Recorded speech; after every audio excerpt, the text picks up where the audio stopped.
ಬಸವಣ್ಣನೇ ತಾಯಿ, ಬಸವಣ್ಣನೇ ತಂದೆ, ಬಸವಣ್ಣನೇ ಪರಮ ಬಂಧುವೆನಗೆ, ವಸುದೀಶ ಕಪಿಲ ಸಿದ್ಧ ಮಲ್ಲಿಕಾರ್ಜುನ, ನಿಮ್ಮ ಹೆಸರಿಟ್ಟ ಗುರು ಬಸವಣ್ಣನಯ್ಯ. ಪ್ರಾತಸ್ಮರಣೀಯರಾದ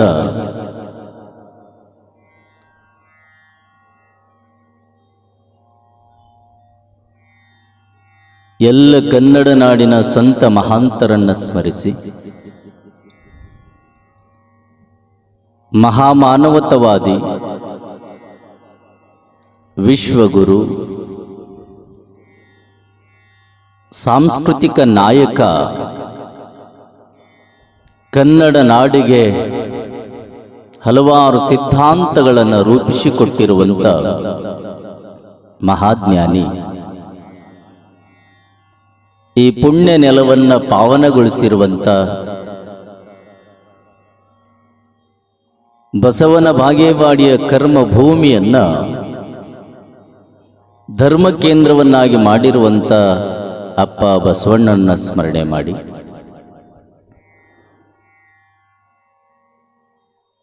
ಬಸವನ ಬಾಗೇವಾಡಿಯ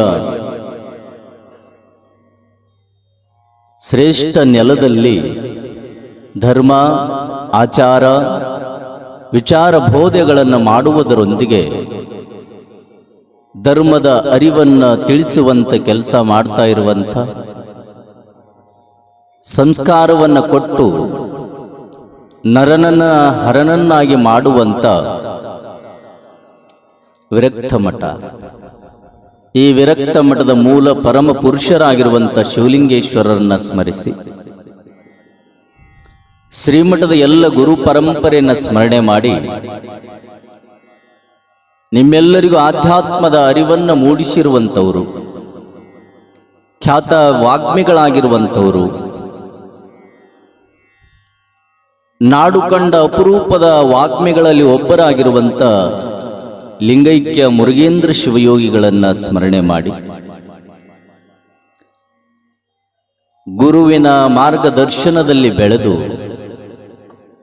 ಬಸವನ ತತ್ವವನ್ನು ಬಸವನ ನಾಡಿಗೆ ಬಿತ್ತರಿಸುವಂಥ ಕೆಲಸ ಮಾಡ್ತಾ ಇರುವಂಥ ಶ್ರೀಮಠದ ಪರಮ ಪೂಜ್ಯರು, ಮಾತೃಸ್ವರೂಪಿಗಳು,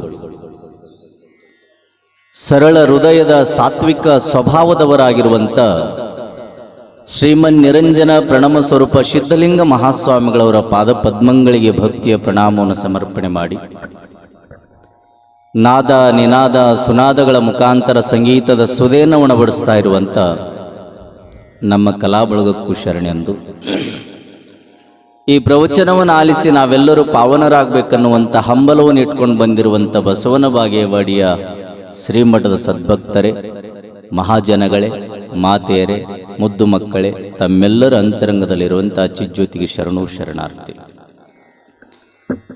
ಈ ಪ್ರವಚನದ ಸಾರವನ್ನು ನಾಡಿಗೆ ಬಿತ್ತರಿಸ್ತಾ ಇರುವಂಥ ಶರಣು ಬಸ್ತಾಳವರಿಗೂ ಶರಣೆಂದು, ನಿರೂಪಕರಿಗೂ ಶರಣೆಂದು, ದಿನನಿತ್ಯ ಒಂದೊಂದು ಶರಣರ ವಿಚಾರಗಳನ್ನು ನಾವೆಲ್ಲ ಚಿಂತನೆ ಮಾಡ್ತಾ ಇದ್ದೇವೆ. ಒಂದೊಂದು ವಚನ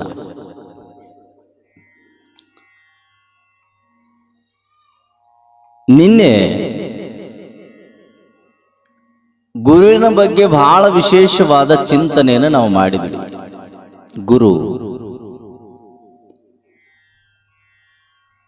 ಗುರುವಿನ ಅನುಗ್ರಹ ಆಯ್ತು ಅಂದ್ರ ಜಗತ್ತಿನೊಳಗೆ ಏನನ್ನಾದರೂ ಸಾಧಿಸಬಹುದು ಅನ್ನುವಂಥದ್ದನ್ನು ನಾವು ಚಿಂತನೆ ಮಾಡಿದ್ವಿ.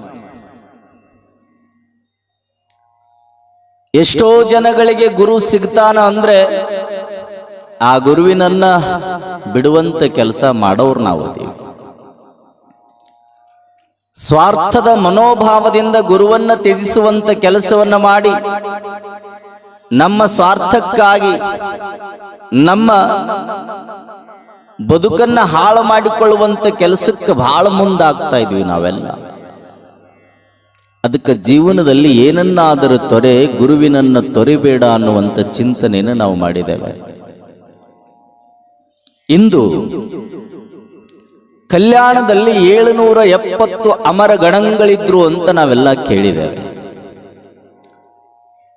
ಅಂತ 770 ಅಮರ ಗಣಗಳಲ್ಲಿ ಅತ್ಯಂತ ಕಿರಿಯರಾದವರು ಯಾರು ಅಂದ್ರೆ ಚನ್ನಬಸವಣ್ಣ. ಅತ್ಯಂತ ಕಿರಿಯರಾಗಿರುವಂತ ಚನ್ನಬಸವಣ್ಣನವರು ಹಿರಿದಾದ ಅರಿವಿನ ಬುದ್ಧಿವಂತ ಜ್ಞಾನವನ್ನು ಸಂಪಾದನೆ ಮಾಡಿಕೊಂಡವರು ಚನ್ನಬಸವಣ್ಣವರು. ಬುದ್ಧಿವಂತರು ಬಾಳ, ಹಿರಿದಾದ ಅರಿವಿನ ಬುದ್ಧಿವಂತಿಕೆ. ಬಹಳ ಚಿಕ್ಕವರಿದ್ರು ಸಹಿತ, ವಯಸ್ಸಿನೊಳಗ ಸಣ್ಣವರಿದ್ರು ಸಹಿತ ಬಹಳ ಅದ್ಭುತವಾದ ಜ್ಞಾನವನ್ನ ಅವರು ಪಡ್ಕೊಂಡಿದ್ರು. ಅದಕ್ಕೆ ಕಲ್ಯಾಣದ ಶರಣರೆಲ್ಲರೂ ಸಹಿತ ಅವರಿಗೆ ಅವಿರಳ ಜ್ಞಾನಿ ಚನ್ನಬಸವಣ್ಣ ಅನ್ನುವಂಥ ಉಕ್ತಿಯನ್ನ ಕೊಟ್ಟರು, ವ್ಯಾಖ್ಯಾನವನ್ನ ನೀಡಿದ್ರು ಅವರ ಹೆಸರು. ಅಂತ ಚನ್ನಬಸವಣ್ಣನವರನ್ನ ಉಳುವಿಯ ಚನ್ನಬಸವಣ್ಣನವರು ಅಂತಾನು ಕರೀತಾರೆ. ಜೊತೆಗೆ ಶಟಸ್ಥಲದ ಜ್ಞಾನಿ ಅಂತಾನು ಕರೀತಾರೆ. ಅಂತ ಚನ್ನಬಸವಣ್ಣನವರು ಮನುಷ್ಯನಿಗಾಗಿ ಒಂದು ವಚನವನ್ನ ಬಹಳ ವಿಶೇಷವಾದ ರೀತಿಯಲ್ಲಿ ವ್ಯಕ್ತಪಡಿಸಿದ್ದಾರೆ. ಯಾರು ಜೀವನದೊಳಗೆ ಯಾವುದಕ್ಕಾಗಿ ಬೆನ್ನು ಹತ್ತಿದಾರಂದ್ರ, ಯಾವುದನ್ನ ನಾವು ಕಾಣುವುದಕ್ಕಾಗಿ ಬೆನ್ನು ಹತ್ತಬೇಕು ಅದನ್ನು ಬಿಟ್ಟೀವಿ, ಯಾವುದು ಈ ಮನಸ್ಸಿಗೆ ನೆಮ್ಮದಿಯನ್ನು ಕೊಡೋದಿಲ್ಲ ಅದಕ್ಕಾಗಿ ನಾವು ಬೆನ್ನು ಹತ್ತೀವಿ ಅನ್ನುವಂಥ ವಿಚಾರವನ್ನು ಅವರು ವ್ಯಕ್ತಪಡಿಸ್ತಾರೆ ತಮ್ಮ ವಚನದಲ್ಲಿ. ನಾವು ಅದಕ್ಕೆ ತಿಳ್ಕೊಳ್ಬೇಕು, ಯಾವುದು ಬೇಕು ಯಾವುದು ಬೇಡ ಅನ್ನೋದನ್ನು ಆರಿಸಿಕೊಳ್ಳುವಂಥ ಭಾವ ನಮ್ಮದಾಗಬೇಕು. ಚನ್ನಬಸವಣ್ಣವರು ಬಹಳ ವಿಶೇಷವಾದ ಮಾತುಗಳನ್ನು ಹೇಳ್ತಾರ. ಈ ಜಗತ್ತಿನ ಸರ್ವಕರ್ತೃ ಯಾರು ಅಂದ್ರೆ ಅದು ಭಗವಂತ, ದೇವರು, ಶಿವ, ಪರಮಾತ್ಮ ಅನ್ನುವಂಥ ಮಾತು. ಈ ಜಗತ್ತು ಸೃಷ್ಟಿಯಾಗಬೇಕಾದ್ರೆ ಆ ಜಗತ್ತನ್ನು ಸೃಷ್ಟಿ ಮಾಡಿರುವಂತ ವ್ಯಕ್ತಿ ಯಾರು, ಅದಕ್ಕೊಂದು ಶಕ್ತಿ ಬೇಕಲ್ಲ. ಆ ಶಕ್ತಿ ಯಾರು ಅಂದ್ರೆ ಪರಮಾತ್ಮ ಅನ್ನುವಂಥ ಮಾತನ್ನ ಎಲ್ಲ ಜ್ಞಾನಿಗಳ ಅಭಿಪ್ರಾಯ, ಎಲ್ಲ ಆತ್ಮಜ್ಞಾನಿಗಳ ಅಭಿಪ್ರಾಯ. ಪರಮಾತ್ಮ ಇರಲಿಲ್ಲ ಅಂದ್ರೆ ಯಾವುದೂ ಸಹಿತ ನಡೀತಿದ್ದಿಲ್ಲ. ಅಣುರೇಣು ತೃಣಕಾಷ್ಠದಲ್ಲಿ ಭಗವಂತನಿದ್ದಾನೆ ಅಂತಾರ. ಈ ಭೂಮಿಯ ಮೇಲೆ ಹುಟ್ಟಿರುವಂತ, ಜನ್ಮವನ್ನ ತಾಳಿರುವಂತ ಪ್ರತಿಯೊಂದು ಜೀವಿ ಆಗ್ಲಿ, ಪ್ರತಿಯೊಂದು ಹುಲ್ಲಿನ ಕಡ್ಡಿ ಆಗ್ಲಿ, ಅದೆಲ್ಲ ತನ್ನ ಕಾರ್ಯವನ್ನ, ತನ್ನ ಚಲನ ವಲನವನ್ನ ಮಾಡಬೇಕು ಅಂದ್ರೆ ಅದು ಭಗವಂತನ ಆಶೀರ್ವಾದ ಆಗಿರಬೇಕು. ಸ್ವಲ್ಪ ಏಕೋ ಕಡಿಮೆ. ಭಗವಂತನ ಅನುಗ್ರಹ ಆದ್ರೆ ಮಾತ್ರ ಅದು ತನ್ನ ಚಲನ ವಲನವನ್ನ ಮಾಡುತ್ತದೆ, ಇಲ್ಲ ಅಂದ್ರೆ ಮಾಡಕ್ ಸಾಧ್ಯ ಇಲ್ಲ. ಹಂಗ ಎಲ್ಲದಕ್ಕೂ ಕಾರಣೀಕರ್ತನಾಗಿರುವಂತ ಭಗವಂತನೇ ಎಲ್ಲದಕ್ಕೂ ಸರ್ವಸ್ವ ಅನ್ನುವಂಥ ಮಾತನ್ನ ಚನ್ನಬಸವಣ್ಣವ್ರು ಹೇಳಿಕೊಂತ ಬರ್ತಾರೆ. ಆ ಭಗವಂತನನ್ನ ಬಿಟ್ಟು ನಾವು ಬದುಕಬಾರದು, ಶಿವನನ್ನ ಬಿಟ್ಟು ಬದುಕಬಾರದು.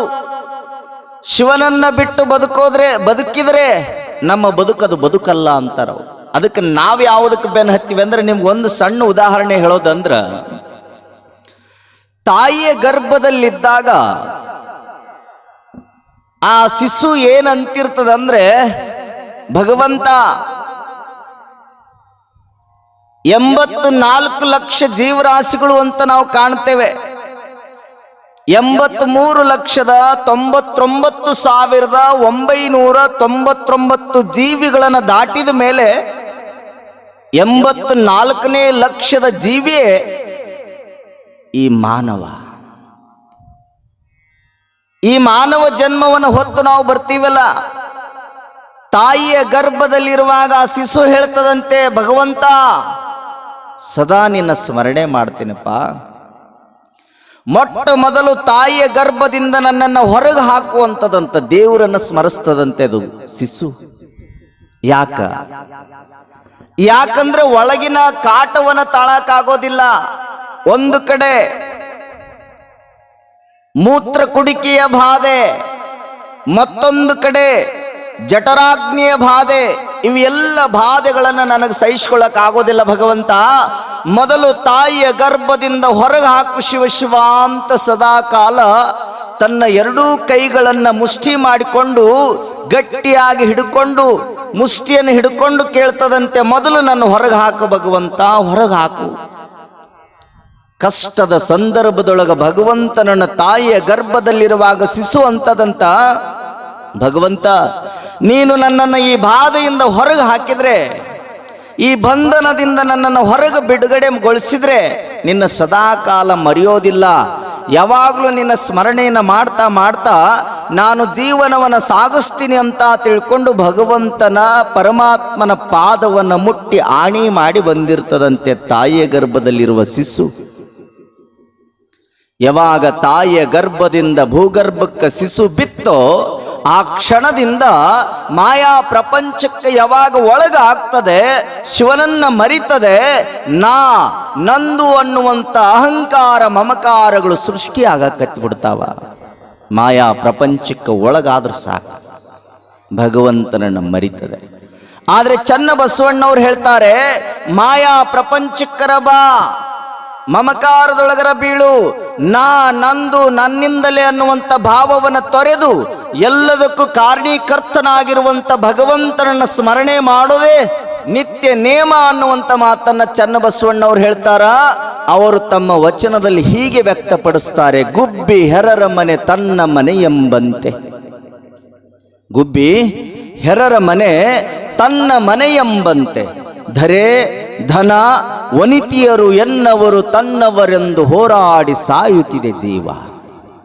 ಸರ್ವಕರ್ತೃ ಕೂಡಲ ಸಂಗಯ್ಯನಂದರಿಯದೆ ಅಂತಾರವರು. ನೋಡ್ರಿ, ಎಲ್ಲದಕ್ಕೂ ಕಾರಣೀಕರ್ತ, ಎಲ್ಲದಕ್ಕೂ ಸೃಷ್ಟಿಗೆ ಕಾರಣೀಕರ್ತನಾಗಿರುವಂತ ಪ್ರತಿಯೊಂದು ಜೀವಿಯೂ ಸಹಿತ ತನ್ನ ಚಲನವಲನಗಳನ್ನು ಮಾಡ್ತಿರ್ಬೇಕಾದ್ರೆ ಅದಕ್ಕೆ ಮೂಲ ಕಾರಣ ಯಾರು ಅಂದ್ರೆ ಅದು ಭಗವಂತ ಪರಮಾತ್ಮ ಸರ್ವಕರ್ತೃ ಕೂಡಲ ಸಂಗಮನಾಥ ಅನ್ನುವಂಥ ಮಾತನ್ನು ಬಿಟ್ಟು ಯಾವುದು ಬ್ಯಾಡ್ ಆಗ್ಯದ ಅದಕ್ಕೆ ನಾವು ಬೆನ್ನು ಹತ್ತಿಬಿಟ್ಟೆ.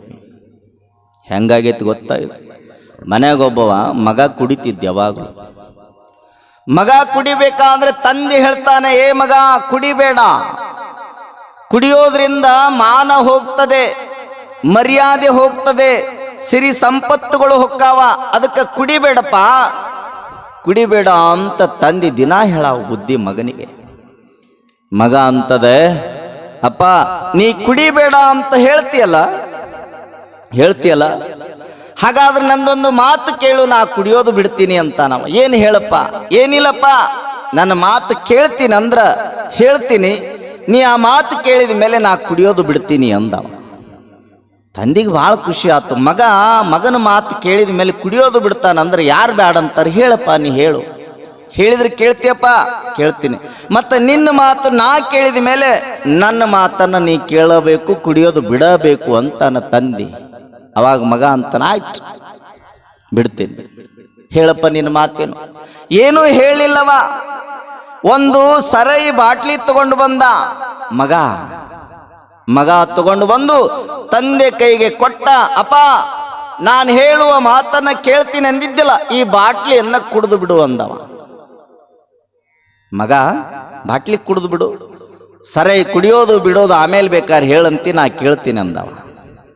ಯಾವಾಗ ಮಗ ಹೇಳಿದ, ಕೈಯಾಗ ಬಾಟ್ಲಿ ಕೊಟ್ಟ, ತಂದಿ ಅಂತಾನ, ಇವತ್ತೊಂದು ಈ ಬಾಟ್ಲಿಯನ್ನು ಕುಡಿದ್ರೆ ನನ್ನ ಮಗ ಜೀವನ ಪರ್ಯಂತರ ಕುಡಿಯೋದು ಬಿಡ್ತಾನಂದ್ರ ಮಗನಿಗಾಗಿ ಕುಡಿದ್ರೆ ಏನಾಗುತ್ತೆ ಅಂತ ತಿಳ್ಕೊಂಡು ಮಗನ ಮಾತನ್ನ ಕೇಳಿ ತಂದೆ ಬಾಟ್ಲಿ ಕುಡಿದು ಬಿಟ್ಟು ಪೂರ್ತಿ ಒಂದು ಬಾಟ್ಲ್ ಕುಡಿದ ಮೇಲೆ ಮಗ ಕೇಳ್ತಾನಪ್ಪ, ಸರಿ ಕುಡಿಯೋದೋ ಬಿಡೋದೋ? ತಂದೆ ಹೇಳಿದಂತೆ, ಮಗ ನೀ ಬಿಟ್ಟರ ಬಿಡು, ಕುಡಿದರ ಕುಡಿ, ನನಗೆ ಇನ್ನೊಂದು ಬಾಟ್ಲಿ ತಂದು ಕೊಡುವಂತ. ಹೇಳುವ ತಾತ್ಪರ್ಯ ಅಂದ್ರೆ ನಶೆ ಯಾವ ರೀತಿಯಾಗಿ ಪರಿವರ್ತನೆ ಮಾಡುತ್ತದೆ. ಕುಡಿತ ಮಾನ ಹೋಗುತ್ತೆ, ಮರ್ಯಾದೆ ಹೋಗುತ್ತೆ, ಎಲ್ಲ ಹೋಗುತ್ತಂದ್ರೂ ಸಹಿತ ನಾವು ಅದನ್ನು ಬಿಡೋದಿಲ್ಲ. ಯಾವನು ಕುಡಿತಿದ್ದಿಲ್ಲ ಅವನಿಗೆ ಮತ್ತೆ ಕುಡಿಯುವಂತೆ ಮಾಡಿದ. ಮಗನಿಗೆ ಹೇಳ್ತಾನ, ನೀ ಬಿಟ್ಟರು ಬಿಡು, ಕುಡಿದರ ಕುಡಿ, ನನಗೆ ಬಾಟ್ಲಿ ತಂದು ಕೊಡು ಹೇಳ್ತಾನಂದ್ರೆ ಕಾರಣ ಇಷ್ಟೇ. ಆ ನಶೆ ಏನ್ ಮಾಡ್ತದಂದ್ರೆ ಮನಸ್ಸನ್ನು ಹಾಳು ಮಾಡ್ತದೆ, ದೇಹವನ್ನ ಸುಡುವಂತ ಕೆಲಸ ಮಾಡ್ತದೆ, ಮಾನವನ್ನ ಕಳೆಯುವಂತ ಕೆಲಸ ಮಾಡ್ತದೆ. ಆ ನೆಸಕ್ಕೆ, ಆ ಸರಾಯಿಗೆ ನಾವು ಬೆನ್ನು ಹತ್ತುವುದಕ್ಕಿಂತ ಸದಾಕಾಲ ನಾವು ಆನಂದವಾಗಿರುವಂತ ನಶ ಯಾವುದಂದ್ರೆ, ಇಲ್ಲೇನು 11 ದಿನಗಳ ಪರ್ಯಂತರ ಬಸವ ಜಯಂತಿ ನಿಮಿತ್ತವಾಗಿ ಏನು ವಚನ ಚಿಂತನ ಪ್ರವಚನ ನಡೆದದಲ್ಲ, ಈ ನಶೆ ಸಾಯು ತನಕ ನಮ್ಮ ಜೊತೆಗಿರುತ್ತದೆ. ಅದಕ್ಕೆ ಇಂಥ ನಶೆ ಹಚ್ಕೊಳ್ರಿ. ಈ ನಶೆ ಇರಬೇಕು ಯಾವಾಗಲೂ ಜೀವನಕ್ಕ. ಅದಕ್ಕೆ ಹೇಳ್ತಾನೆ ಚನ್ನ ಬಸವಣ್ಣ, ನಿಮಗೆ ಯಾವುದರ ನಶೆ ಹತ್ತಿದೆ ಅಂದ್ರೆ ಧರೆ ಭೂಮಿಯ ನಶೆ ಹತ್ತಿದೆ. ನಿಮಗೆ ಯಾವುದರ ನಶೆ ಇದೆ ಅಂದ್ರೆ ಸಂಪತ್ತನ್ನು ಗಳಿಸಬೇಕನ್ನುವಂಥ ನಶೆ ಇದೆ. ನಿಮಗೆ ಯಾವುದರ ಚಟ ಇದೆ ಅಂದ್ರ ಹಣ ಗಳಿಸೋದು, ಹೆಂಡತಿ ಮಾಡಿಕೊಳ್ಳೋದು, ಈ ಎಲ್ಲ ಚಟಕ್ಕೆ ಹೋಗಿಬಿಟ್ಟಿಲ್ಲ. ಆ ಚಟವನ್ನು ಬಿಟ್ಟು ಹಾಕ್ರಿ ಅಂತಾನೆ ಚನ್ನ ಬಸವಣ್ಣ. ಇದು ಯಾವುದೂ ನಿಂದಲ್ಲ, ಯಾವುದೂ ನಿಂದಲ್ಲ, ಎಲ್ಲದು ಭಗವಂತ ಕೊಟ್ಟಂತ ಕೊಡುಗೆ. ಅದಕ್ಕಾಗಿ ಹೆಣ್ಣಿಗಾಗಿ, ಮಣ್ಣಿಗಾಗಿ, ಹೊನ್ನಿಗಾಗಿ ಬಡಿದಾಡಿ ಸಾಯುವ ಬದಲು ಸದಾಕಾಲ ಭಗವಂತನನ್ನ ಕುರಿತು ಆರಾಧನೆ ಮಾಡಿ, ಸದಾಕಾಲ ನೀನು ಭಗವಂತನನ್ನ ಧ್ಯಾನ ಮಾಡಿ ಮುಕ್ತಿಯನ್ನು ಪಡ್ಕೊಳ್ಳೋ ಮಹಾತ್ಮ ಅನ್ನುವಂಥ ಮಾತುಗಳನ್ನು ಎಲ್ಲರೂ ನಮ್ಗೆ ಹೇಳ್ತಾರೆ. ಅಂದ್ರೆ ಸದಾ ದೇವರ ಧ್ಯಾನ ಮಾಡೋಣ. ಗುಬ್ಬಿ, ಒಂದು ಗುಬ್ಬಿ ಹೆರರ ಮನೆ ತನ್ನ ಮನೆ ಎಂಬಂತೆ ಅಂತಾರೆ ಚನ್ನಬಸವಣ್ಣವರು. ಉಪಮೇಯವನ್ನ ಕೊಡ್ತಾರೆ ಚನ್ನಬಸವಣ್ಣವರು. ಒಂದು ನೀವೆಲ್ಲ ಸುಂದರವಾದ ಮನೆಯನ್ನು ಕಟ್ತೀರಿ, ನೀವೆಲ್ಲ ಕಟ್ಟಿರಿ. ಯಾವ್ದು ಕಟ್ಟಿರಿ ಅಂದ್ರೆ ಇಟ್ಟಂಗಿ ಸಿಮೆಂಟನ್ನು ಬಳಕೆ ಮಾಡಿ ಕಟ್ಟಿರಿ. ಹಿಂದಿನ ದಿನಮಾನದೊಳಗ ಮಣ್ಣಿನ ಮನೆಗಳನ್ನು ನಿರ್ಮಾಣ ಮಾಡ್ತಿದ್ರು. ಹಿರಿಯರೆಲ್ಲರೂ ಏನ್ ಮಾಡ್ತಿದ್ರು ಅಂದ್ರೆ ಮನೆಯ ಮುಂದೆ ಅಂಕಣದೊಳಗ, ಹಾಲಿನೊಳಗ ಹೊರಗಿನ ಬಾಜು 2 ಗೂಡುಗಳನ್ನು ಕಟ್ತಿದ್ರು. ಗುಣೆ ಅಂತಾರ ಅದಕ್ಕೆ. ನಿಮ್ಮ ಕಡೆ ಏನಂತಾರ? ಮಾಡ ಏನಂತೀರಿ? ಮಾಡಲ್ಲ. ಆ ಮಾಡ ಮಾಡ್ತಿದ್ರು. ಯಾಕಂದ್ರೆ ಹಿರಿಯರು ಗೊತ್ತಿತ್ತು, ಇಲ್ಲೇ ಗುಬ್ಬಿಗಳು ಬಂದು ವಾಸ ಆಗ್ಲಿಪ್ಪ, ಗುಬ್ಬಿಯ ಕಲರವು ದಿನನಿತ್ಯ ನಮ್ಗೆ ಆಲಿಸ್ಲಿ, ಕೇಳಬೇಕು, ಅವರ ಆ ಧ್ವನಿಯನ್ನ ಕೇಳಿ ನಮ್ಗೆ ಆನಂದವಾಗಬೇಕು ಅಂತ ಮನೆ ಮುಂದೆ ಒಂದು ಮಾಡ ಮಾಡಿ ಆ ಗುಬ್ಬಿಗಳಿಗೆ ಇರೋದಕ್ಕಾಗಿ ಜಾಗ ಬಿಡ್ತಿದ್ರಂತ ಹಿರಿಯರು. ಇವತ್ತಿನ ಮನೆ ಮುಂದೆ ಆ ಮಾಡಗಳನ್ನು ಮಾಡೋದಿಲ್ಲ. ಆದ್ರೂ ಹೊರಗೆ ಬಂಕದೊಳಗ ನಾವು ಫೋಟೋ ಕಟ್ಟಿದ್ವಿ ಅಂದ್ರೆ ಆ ಫೋಟೋದಿಂದ ಒಂದು ಗುಬ್ಬಿ ಬಂದು ಏನ್ ಮಾಡ್ತದೆ ಅಂದ್ರೆ ಗೂಡು ಕಟ್ಟಿ ಮರಿ ಮಾಡ್ತದೆ, ಮರಿ ಹಾಕ್ತದೆ. ಒಂದು ಗುಬ್ಬಿ ಯಾವಾಗ ಗುಬ್ಬಿ ಬೇರೆಯವರ ಜಾಗದೊಳಗಿದ್ದುಕೊಂಡು ಒಂದು ಗೂಡು ಕಟ್ಟಿ ಅಲ್ಲಿ ಮರಿ ಹಾಕಿ ಜೀವನ ಮಾಡ್ತದೆ, ಆ ಗುಬ್ಬಿ ಅಂತದಂತೆ ಈ ಮನೆಯ ಮಾಲಕ ನಾನ ಅಂತದಂತದು. ಈ ಮನೆಯ ಮಾಲಕ ನಾನ.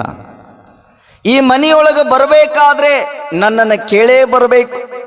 ಈ ಮನೆಯೊಳಗ ಹೊರಗೆ ಹೋಗಬೇಕಾದ್ರೆ ಮನೆಯಿಂದ ನನ್ನನ್ನು ಕೇಳೇ ಹೋಗಬೇಕು. ಒಟ್ಟಾರೆ ಎಲ್ಲ ಮನೆಯ ಮಾಲಕ ನಾನು ಅನ್ನುವಂಥ ಭಾವ, ಭ್ರಾಂತಿ ಆ ಗುಬ್ಬಿಗೆ ಬರುತ್ತದೆ, ಗುಬ್ಬಿಗೆ ಬರುತ್ತದೆ. ಆದರೆ ಗುಬ್ಬಿಗೆ ಗೊತ್ತಿಲ್ಲ, ಜಾಗವನ್ನು ಕೊಟ್ಟವನು ಮನೆಯ ಮಾಲಕ ಅನ್ನೋದು ಗೊತ್ತಿಲ್ಲ. ಈ ಜಾಗ ನನ್ನ ಸೊತ್ತಲ್ಲ ಅನ್ನುವಂಥ ಭಾವ ಇಲ್ಲದಕ್ಕ ಅದು ಒಂದು ಭ್ರಾಂತಿಯೊಳಗಿದೆ. ಈ ಜಾಗದ ಎಲ್ಲ ಒಡೆಯ ನಾನೇ ಅನ್ನುವಂಥ ಭ್ರಾಂತಿಯೊಳಗೆ ಗುಬ್ಬಿ ಇದೆ. ಎಂದು ಮಳೆ ಬರ್ತದೆ ಅಂದು ಮತ್ತೊಂದು ಗುಬ್ಬಿ ಬಂದು ಆ ಗೂಡಿನೊಳಗೆ ಇರಬೇಕು ಅಂತ ಕೇಳಿದ್ರೆ ಆ ಗೂಡಿನೊಳಗಿರುವಂಥ ಗುಬ್ಬಿ ಅಂತದಂತ, ಇದು ಮನಿ ನಿಂದಲ್ಲ, ಇದು ಮನಿ ನಂದದ, ನೀವು ಹೊರಗೆ ಹೋಗಂತದಂತೆ. ಆದರೆ ಮನೆಯನ್ನು ಸ್ವಚ್ಛ ಮಾಡಬೇಕಾದ್ರೆ ಮನೆಯ ಮಾಲಕ ಒಂದು ದಿನ ಆ ಗುಬ್ಬಿಯ ಗೂಡನ್ನು ತೆಗೆದು ತಿಪ್ಪೆಯೊಳಗ ಒಗೆದ್ರೆ ಮುಗಿದು ಹೋಯ್ತು. ಗುಬ್ಬಿಗೆ ಜಾಗನೂ ಇಲ್ಲ, ಗುಬ್ಬಿ ಗೂಡಿನೊಳಗಿರುವಂಥ ಮರಿ ತಿಪ್ಪೆ ಪಾಲಾಗ್ತದಲ್ಲ. ಹಂಗ ಚನ್ನ ಬಸವಣ್ಣವ್ರು ಹೇಳ್ತಾರ, ಗುಬ್ಬಿ ಹಂಗ ಜಾಗ ಸಿಕ್ಕಾಗ ಮನೆಯನ್ನು ಕಟ್ಟಿಕೊಂಡು ಈ ಮನೆಯ ಮಾಲಕ ನಾನು ಅನ್ನುವಂಥ ಭಾವ ಬರ್ತದಲ್ಲಪ್ಪ, ಹಂಗ ಈ ಭೂಮಿ ಅನ್ನುವಂಥದ್ದು ಒಂದು ಮನೆ ಐತಲ್ಲ, ಈ ಮನೆಯ ಮಾಲಕ ನೀನಲ್ಲೋ, ಈ ಮನೆಯ ಮಾಲಕ ಸಾಕ್ಷಾತ್ ಕೂಡಲ ಸಂಗಮನಾಥ. ಆ ಕೂಡಲ ಸಂಗಮನಾಥನನ್ನ ಬಿಟ್ಟಿ ಅಂದ್ರ ನಿನಗೂ ಗುಬ್ಬಿ ಹಂಗ ಹೊರಗೆ ಹಾಕಿ ಬಿಡ್ತಾರ. ಇದಕ್ಕೆಲ್ಲ ಕಾರಣ ಭಗವಂತ ಅನ್ನೋದು ನಮ್ಗೆ ಗೊತ್ತದಲ್ಲ, ಸಂಗಮನಾಥ ಅನ್ನೋದು ನಮಗೆ ಗೊತ್ತದಲ್ಲ. ಆ ಸಂಗಮನಾಥನನ್ನ ಮರೆಬೇಡ. ಅದಕ್ಕೆ ಈ ಭೂಮಿನಿಂದಲ್ಲ, ಹಣನಿಂದಲ್ಲ, ಯಾವುದೂ ನಿಂದಲ್ಲ, ಎಲ್ಲದು ಭಗವಂತ ಕೊಟ್ಟ ಅದು ಕೊಡುಗೆ. ಅದಕ್ಕೆ ಅಲ್ಲಮರು ಬರೀತಾರ, ಹೇಮ ನಿನ್ನದಲ್ಲ, ಭೂಮಿ ನಿನ್ನದಲ್ಲ, ಕಾಮಿನಿಯೂ ನಿನ್ನವಳಲ್ಲ. ಇವು ಜಗಕ್ಕಿಕ್ಕಿದ ವಿಧಿಗಳು. ನಿನ್ನ ಒಡವೆ ಅನ್ನೋದು ಒಂದೈತಪ್ಪ, ಅದು ಯಾವ ಒಡವೆ ಅಂದ್ರೆ ಬಂಗಾರ ಅಲ್ಲ, ಬೆಳ್ಳಿ ಅಲ್ಲ, ವಜ್ರ ಅಲ್ಲ, ವೈಡೂರ್ಯ ಅಲ್ಲ. ನಿನ್ನ ಅಲ್ಲಿರುವಂತ ಒಡವೆ ಯಾವುದು ಅಂದ್ರೆ ಅದು ಜ್ಞಾನದ ರತ್ನಪ. ಆ ಜ್ಞಾನ ಅನ್ನುವಂಥ ರತ್ನವನ್ನು ನೀನು ಅಲಂಕರಿಸಿಕೊಂಡ್ರೆ, ಆ ಜ್ಞಾನ ಅನ್ನುವಂಥದ್ದನ್ನ ನೀನು ಸ್ವೀಕಾರ ಮಾಡಿಕೊಂಡ್ರೆ, ಜ್ಞಾನವನ್ನು ಸಂಪಾದನೆ ಮಾಡಿಕೊಂಡಿ ಅಂದ್ರೆ ನಿನ್ನಂತ ಸಿರಿವಂತರಿಲ್ಲ ಕಾಣ ಗುಹೇಶ್ವರ ಲಿಂಗದಲ್ಲಿ ಅಂತ ಅಲ್ಲಮರು ಬರೀತಾರೆ. ಇದು ಭೂಮಿ ನಮ್ದು ನಮ್ದು ಅಂತೀವಿ, ಯಾವುದು ನಮ್ಮದಲ್ಲ. ಇದಕ್ಕೆಲ್ಲ ಕಾರಣ ಆ ಪರಮಾತ್ಮ. ಅದಕ್ಕೆ ಹೇಳ್ತಾರೆ, ದೇವರ ಮನೆ ಇದು ಈ ಜಗವೆಲ್ಲ, ಬಾಡಿಗೆದಾರರು ಜೀವಿಗಳೆಲ್ಲ, ಇಷ್ಟೇ ದಿವಸ ಇಷ್ಟೇ ವರುಷ ಇರಬೇಕೆನ್ನುವುದು ಕಟ್ಟು ಕರಾರು ಅಂತ ಹೇಳ್ತಾರೆ. ಅದಕ್ಕೆ ದೇವರ ಮನೆ ಇದು ಈ ಜಗ. ಸ್ವಾರ್ಥದ ಮನೋಭಾವದಲ್ಲಿ ಬದುಕುವಂತ ಮನುಷ್ಯ ತಿಳ್ಕೊಳ್ಬೇಕು, ಇದೆಲ್ಲವನ್ನು ಕೊಟ್ಟಾತ ಭಗವಂತ. ಅದಕ್ಕೆ ಭಗವಂತನಿಗಾಗಿ ಏನು ಕೊಡೋದು? ಏನು ಕೊಡೋದ್ರಿ? ಏನು ಕೊಡೋದು ಬೇಕಾಗಿಲ್ಲ. ಮನ್ಯಾಗ ಹೋಗಿ ಭಾಳ ಮಂದಿ ಕೊಡ್ತಾರ, ಹರಕಿ ಹೊತ್ಕೊಂಡು ಬಂಗಾರದ ಕಣಬಟ್ಟು ಕೊಡ್ತಾರ, ಬಂಗಾರದ ಕ್ವಾರ್ಮೀಸಿ ಕೊಡ್ತಾರ, ಬೆಳ್ಳಿ ಕ್ವಾರ್ಮೀಸಿಯನ್ನು ಕೊಡ್ತಾರ. ಏನು ಕೊಟ್ಟರು ಸಹಿತ ಭಗವಂತ ಅದನ್ನು ಸ್ವೀಕಾರ ಮಾಡೋದಿಲ್ಲ. ಭಗವಂತ ಏನನ್ನ ಸ್ವೀಕಾರ ಮಾಡ್ತಾನಂದ್ರೆ ನಿರ್ಮಲವಾದ ಮನಸ್ಸಿನಿಂದ ಆತನನ್ನು ಸ್ಮರಿಸಿದ್ರೆ ಸಾಕು, ಭಗವಂತ ಬಹಳ ಒಳ್ಳೆಯದನ್ನು ಮಾಡ್ತಾನೆ. ಈ ಜಗತ್ತಿನ ಇತಿಹಾಸವನ್ನು ತೆರೆದು ನೋಡಿದರೆ ಬಸವ ಕಲ್ಯಾಣದಲ್ಲಿರುವಂಥ ಎಲ್ಲ ಶರಣ ಗಣಗಳು ಏನು ಮಾಡಿದ್ರು ಅಂದ್ರೆ, ಯಾವ ದೇವರಿಗಾಗಿ ಬಂಗಾರದ ಕಿರೀಟವನ್ನು ಮಾಡಿಸಿಕೊಡ್ಲಿಲ್ಲ, ಯಾವ ದೇವರಿಗಾಗಿ ಬೆಳ್ಳಿಯ ಪಲ್ಲಕ್ಕಿಯನ್ನು ಮಾಡಿಸಿಕೊಡ್ಲಿಲ್ಲ. ಅವರೆಲ್ಲ ಏನಾದ್ರು ಅಂದ್ರೆ ನಾನು ನಂದು ಅನ್ನುವಂಥದ್ದನ್ನು ಮರೆತು, ಹೆಂಡ್ರು ಮಕ್ಕಳು ಬಂಧು ಬಳಗ ಎಲ್ಲವೂ ನಂದು ಅನ್ನುವಂಥ ಮಮಕಾರ ಭ್ರಾಂತಿಯೊಳಗೆ ಅವರು ಬದುಕಲಿಲ್ಲ. ಸದಾಕಾಲ ಎಲ್ಲದನ್ನು ಕೊಟ್ಟಾತ ಭಗವಂತ, ಭಗವಂತನಿಗಾಗಿ ನಮ್ಮನ್ನು ನಾವು ಸಮರ್ಪಣೆ ಮಾಡಿಕೊಳ್ಬೇಕು ಅಂತ ತಿಳ್ಕೊಂಡು 12ನೇ ಶತಮಾನದ ಎಲ್ಲ ಬಸವಾದಿ ಪ್ರಮತರು ತಮ್ಮನ್ನ ತಾವು ಸಮರ್ಪಣೆ ಮಾಡಿಕೊಂಡಿದ್ದಕ್ಕಾಗಿ 1000 ವರ್ಷಗಳ ಇತಿಹಾಸವನ್ನು ಕಳೆದರೂ ಸಹಿತ ಅವರ ಹೆಸರುಗಳು ಇನ್ನೂ ಈ ಭೂಮಿ ಮೇಲೆ ಉಳಿದಾವ. ಕಾರಣ ತಮ್ಮನ್ನ ತಾವು ಸಮರ್ಪಣೆ ಮಾಡಿಕೊಂಡ್ರು. ಸ್ವಾರ್ಥದ ಮನೋಭಾವ. ಅದಕ್ಕೆ ನಾವು ದೇವರಿಗಾಗಿ ಏನು ಕೊಡಬೇಕು? ಏನು ಕೊಡ್ಬೇಕ್ರಿ? ಏನು ಕೊಡಬೇಕು? ದೊಡ್ಡ ದೊಡ್ಡ ದೊಡ್ಡ ದೊಡ್ಡ ದೊಡ್ಡ ದೊಡ್ಡ ಮಾತುಗಳನ್ನು ಆಡ್ತೀವಿ ನಾವು, ಕರೆ ಏನು ಕೊಡೋದಿಲ್ಲ. ನಮ್ಮ ಮಂದಿ ಎಲ್ಲರೂ ಹೆಂಗಂದ್ರೆ ಕಷ್ಟ ಬಂದಾಗ ಆಟ ದೇವರು ದರ್ಶನ, ದೇವ್ರು ಭೇಟಿ ಎಲ್ಲದೂ ಅಕ್ಕದ. ಸುಖ ಇತ್ತಂದ್ರೆ ತಿರುಗಿ ಸಹಿತ ನೋಡೋದಿಲ್ಲ. ಸುಖ ಇದ್ರು ಹಳ್ಳಿ ನೋಡೋದ ಇಲ್ಲ ನಮ್ಮ ಮಂದಿ. ಸುಖ ಇತ್ತು ಅಂದ್ರ ಎಲ್ಲಿ ದೇವ್ರು ನಡಿ ಅಂತೀವಿ ನಾವು. ಯಾಕ? ಅಂತಸ್ತಿನ ಸಂಪತ್ತಿನ ಅಹಂಕಾರ, ಸಂಪತ್ತಿನ ದುರಹಂಕಾರದೊಳಗೆ ದೇವರನ್ನೇ ಮರಿತೀವಿ ನಾವು. ಅದಕ್ಕೆ ದೇವರಿಗಾಗಿ ಏನು ಕೊಡೋದು ಬೇಡ. ಒಂದು ದಿನಕರ ಒಂದು ಸಾರೆಯರ ಭಕ್ತಿಯಿಂದ ದೇವರ ಧ್ಯಾನವನ್ನು ಮಾಡಿದ್ರೆ ಸಾಕು, ಭಗವಂತ ನಮ್ಗ ಎಲ್ಲ ಸುಖವನ್ನು ಕೊಡ್ತಾನೆ. ಅದಕ್ಕೆ ಸಾಂಬ ಜೈ ನಮ. ಇನ್ನ ಬರೋವಲ್ದು ಸೌಂಡ್ ನೋಡ್, ನಂದೊಬ್ಬ ಒಂದು ಹೆಂಗೈತೆ ಸೌಂಡ್. ಮೈಕ್ ಐತೆ ಅಂದ್ರೆ ಮೈಕ್ ಬಂದ್ ಮಾಡಿ ಹೇಳ್ಯಾಗಾರ.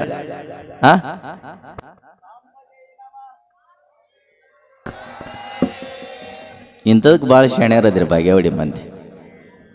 ಒಟ್ಟು ಹಂಗ ದುಡಿಸ್ಬೇಕು ಸ್ವಾಮಿಗಳನ್ನವ್ರು ನೀವು. ಏನಿಲ್ಲ, ಚನ್ನ ಬಸವಣ್ಣವರ ವಚನ ಚಿಂತನ ಇಷ್ಟೇ ನಾವು ತಿಳ್ಕೊಳ್ಬೇಕು. ಯಾವುದನ್ನೂ ನಮ್ದು ಅನ್ನುವಂಥ ಭಾವ ನಿಮ್ಮಲ್ಲಿ ಮೂಡಬಾರದು.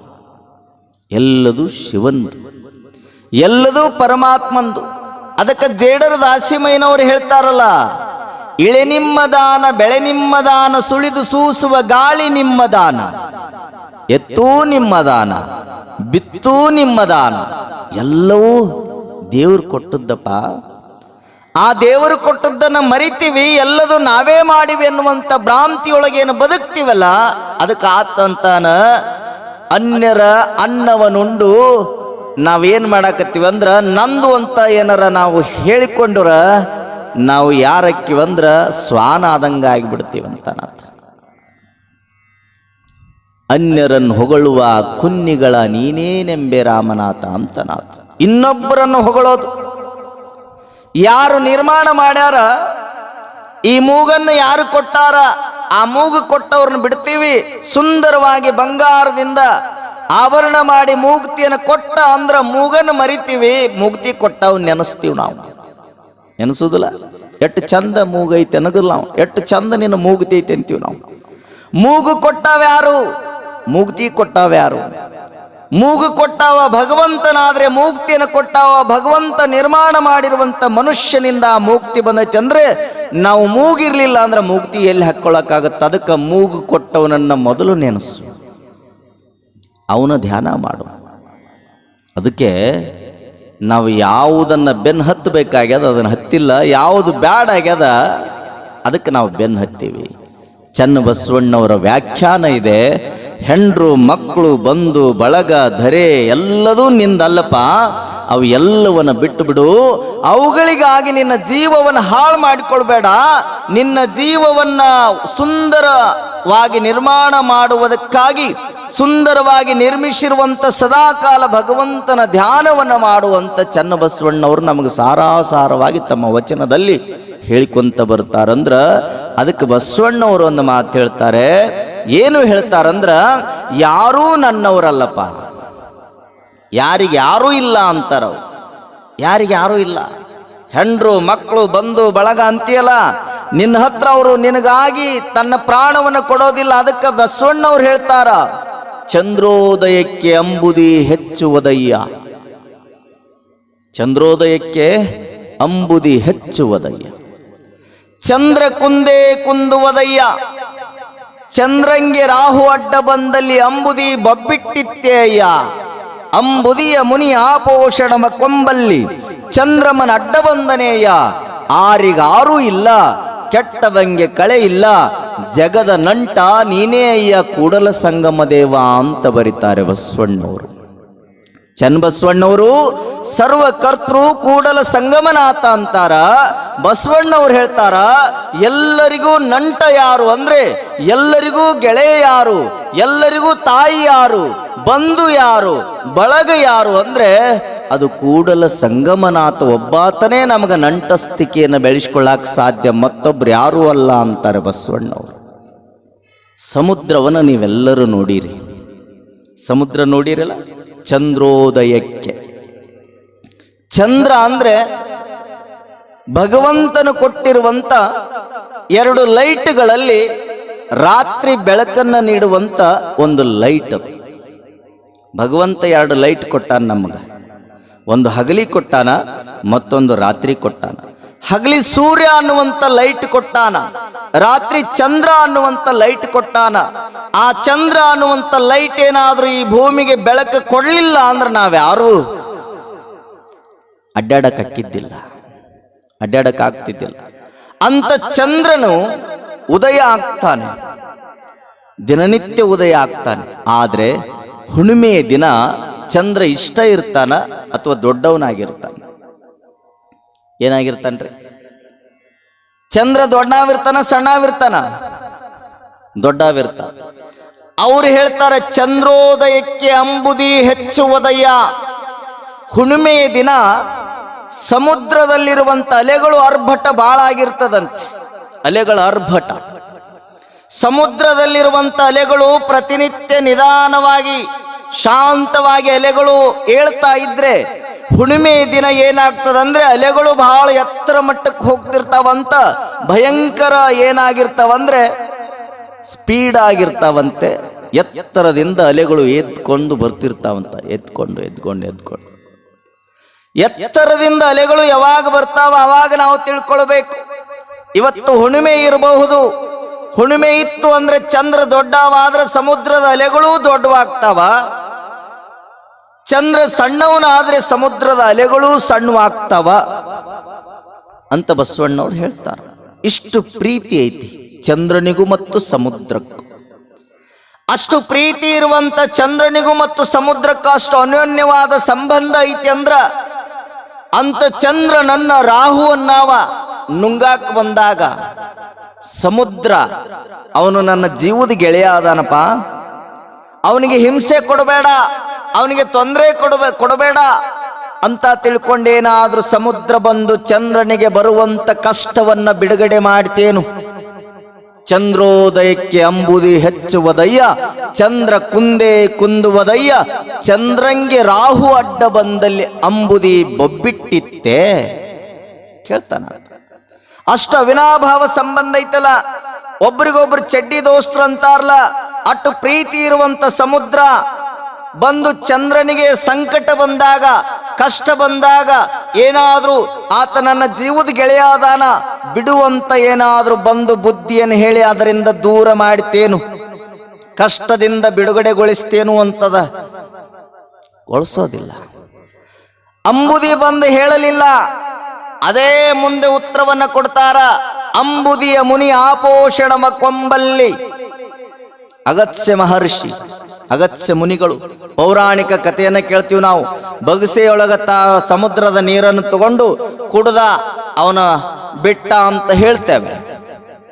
ಅಂತ ಸಮುದ್ರದ ನೀರನ್ನ ಅಗತ್ಯ ಮಹರ್ಷಿ ಕೋಪದಿಂದ ಆ ಸಮುದ್ರವನ್ನ ಬಗಸಿಯೊಳಗೆ ತಗೊಂಡು ಕುಡಿಯುವಂತ ಸಂದರ್ಭದೊಳಗಾದ್ರೂ ಸಹಿತ ಚಂದ್ರ ಬಂದು ಅವನಿಗೆ ಕಷ್ಟವನ್ನು ಕೊಡಬೇಡ, ಹಿಂಸೆ ಮಾಡಬೇಡ, ಅವನ ನನ್ನ ಜೀವದ ಗೆಳೆಯ ಅದಾನಂತ ತಿಳ್ಕೊಂಡೇನಾದ್ರೂ ಚಂದ್ರ ಬಂದು ಆ ಕಷ್ಟದಿಂದ ಬಿಡುಗಡೆಗೊಳಿಸ್ತೇನು ಕೇಳ್ತಾನೆ ಬಸವಣ್ಣ. ಪ್ರಶ್ನೆ ಮಾಡ್ತಾನೆ. ಬಿಡಿಸ್ತದ? ಬಿಡಿಸೋದಿಲ್ಲ. ಹಾಗಾದ್ರೆ ಆರಿಗಾರೂ ಇಲ್ಲ. ಯಾರಿಗಾರೂ ಇಲ್ರಿ, ಆರಿಗಾರೂ ಇಲ್ಲ. ಎಷ್ಟು ಜೀವ ಕೊಡುವಂತ, ಜೀವಕ್ಕೆ ಜೀವ ಕೊಡುವಂತ ಗೆಳೆಯ ಇದ್ರು ಸಹಿತ ಕಷ್ಟ ಬಂದಾಗ ಯಾರೂ ಬರುವುದಿಲ್ಲ. ನಿನಗೆ ಕಷ್ಟ ಬಂದಾಗ ನಿನ್ನ ಹತ್ರ ಬರುವಂತವರು ಯಾರು ಅಂದ್ರೆ ಸಾಕ್ಷಾತ್ ಕೂಡಲ ಸಂಗಮನಾಥ ಒಬ್ಬಾತ ಬರ್ತಾನೆ ಅಂತಾನ ಬಸವಣ್ಣ. ಮತ್ತೆ ಯಾರೂ ಬರಾಕ್ ಸಾಧ್ಯ ಇಲ್ಲ, ಯಾರೂ ಬರುದಿಲ್ಲ. ನಾವು ಅಂತೀವಿ, ಆತನ ಬಿಡ್ತೀವಿ, ಬ್ಯಾಡ ಆದದ್ದನ್ನು ನಾವು ಬೆನ್ನು ಹತ್ತೀವಿ.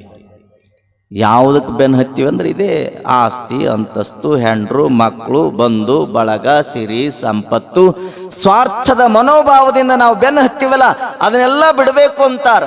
ನೀವೆಲ್ಲ ರೈತರಿದ್ದೀರಲ್ಲ, ರೈತರಿದ್ದೀರಿಲ್ಲ? ರೈತರಿದ್ದವರು ಮನೆಯೊಳಗೊಂದು ನಾಯಿ ಸಾಕಿರ್ತೀರಿ.